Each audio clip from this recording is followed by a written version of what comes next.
yàlla bu baax a baax julli si yonent bi sallallahu alayhi wa sallam di sant bu baax borom dëkk bi maam El Hadj Malick ak njabootam yëpp bi ma ñëwee wax naa sëriñ bi ni que sama ñëw bi tàllal ko samay loxo mu ñaanal la gannaaw ba ma waxee sama diggante ak waa Tiwaawan dafa yàgg sa sëñ Abdou Aziz mu mag la ba si sëñ Abdou Aziz Al Amin ba si moom di xalif général di sama digganteeg aussi sëñ Pape Malick si ñëpp a xam sama digganteeg Serigne Cheikh Tidiane si yooyu yëpp fàttali naa que ni fii sama kër la tàllal ko samay loxo li ma doon wut si moom mooy ñaanal na ma dénk na ma ay dénkaane yu wóor yoo xam ni man am naa sawarte def ko parce que yooyu ma dénk yëpp moom laa gëm mooy dox jàmm wax yiw ba pare ëllëg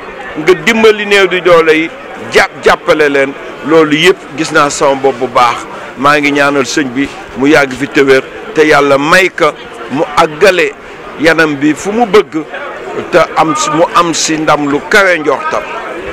tolluwaayu dëkk bi président.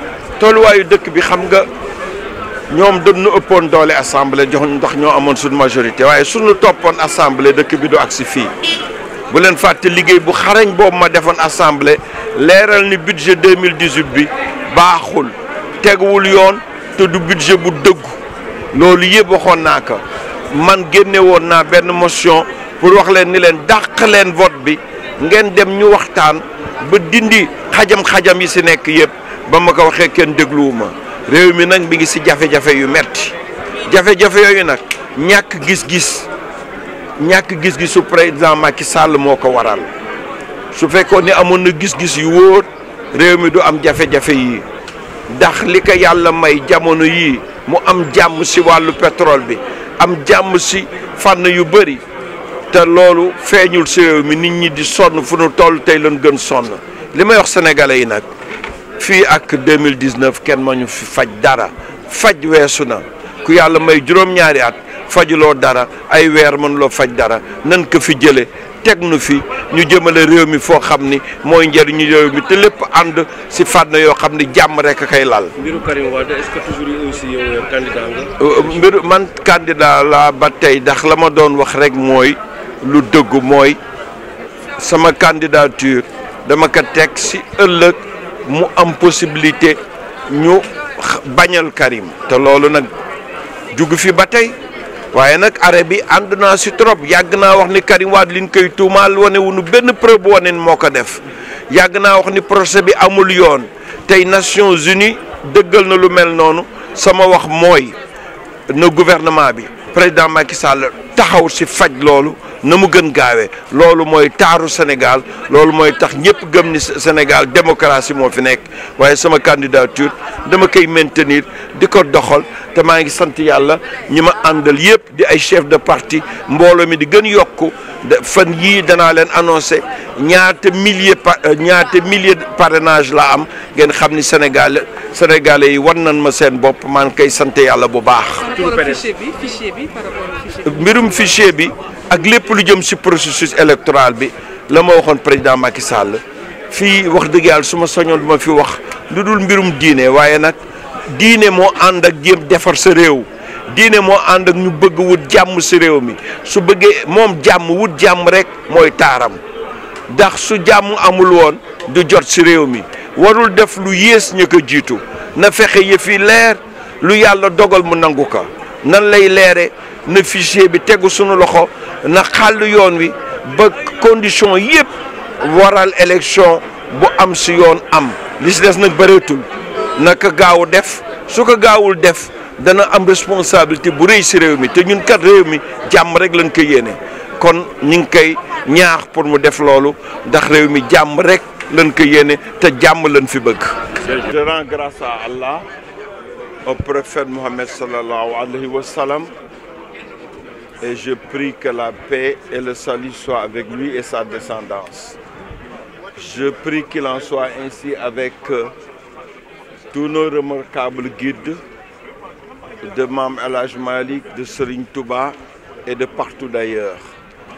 Je suis heureux d'avoir fait ce déplacement. J'ai échangé avec le marabout sur des questions importantes. Et la réponse que j'ai reçue m'a fait énormément plaisir. Je me retrouve dans son discours, dans son message de paix, dans son message de convivialité, dans son message tourné vers la prise en charge des couches les plus défavorisées de la population sénégalaise. Je peux dire que son discours se recoupe totalement avec le projet de société que je veux mettre en place. En tout cas, j'ai été heureux aussi d'avoir reçu sa bénédiction et ses prières. Je le remercie profondément et je prie qu'il soit longtemps à la tête de la confrérie et qu'il continue d'œuvrer pour magnifier et vivifier l'islam. Président, vous voulez dérouler votre projet de société dans un contexte assez particulier. Dans un pays où on parle plus ou moins d'une tension budgétaire, on parle aussi de cette société de raffinage qui est presque au bord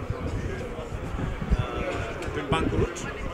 Est-ce que vous avez peut-être une appréciation à faire par rapport à cette politique? J'aurais souhaité me limiter à des questions purement religieuses, mais je ne peux pas esquiver ces questions. Je dis une fois de plus, rappelez-vous, lors du vote de la loi de finances 2018, j'avais beaucoup insisté sur les problèmes qui se retrouvaient dans la loi.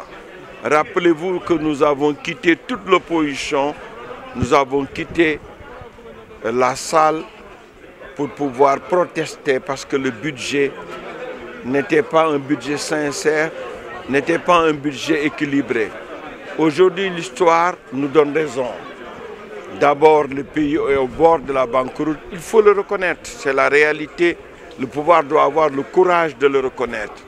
Mais surtout, ces options économiques n'ont pas été efficientes. C'est la réalité.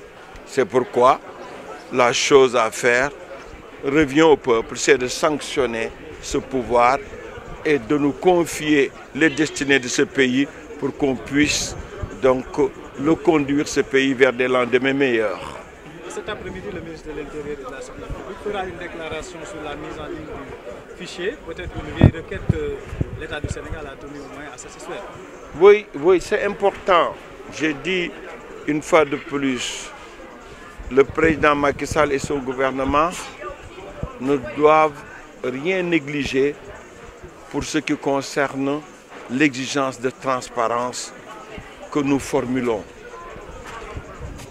Il n'a pas le droit de ne pas faire mieux que ses prédécesseurs. C'est ça qui peut permettre de garantir la paix sociale et de permettre à ce que le Sénégal continue d'être une référence pour sa personne ou pour l'intérêt de son groupe. Il ne doit pas mettre en cause cette démocratie sénégalaise qui est partout adulée, qui est partout chantée. C'est pourquoi nous lui demandons de tout faire pour que la transparence soit de rendez-vous.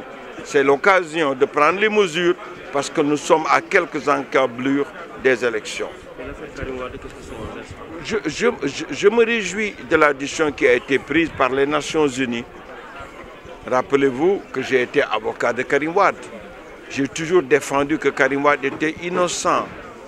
Aujourd'hui, j'exhorte le gouvernement du Sénégal. Le président Macky Sall a exécuté immédiatement la décision des Nations Unies, a organisé dans les meilleurs délais la révision du procès pour que son innocence soit enfin reconnue.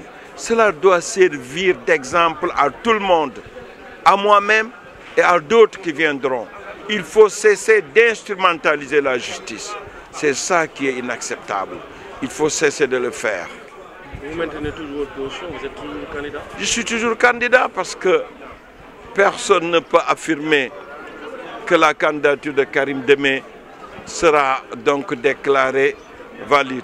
Tant que donc il existe un doute, ma candidature est tout à fait est tout à fait, tout à fait acceptable. Elle se justifie. Rappelez-vous, je vous disais, une candidature alternative a de sens que s'il y a une probabilité que la première solution ne puisse pas prospérer. Et jusqu'au moment où je vous parle, personne ne peut aujourd'hui m'opposer le contraire.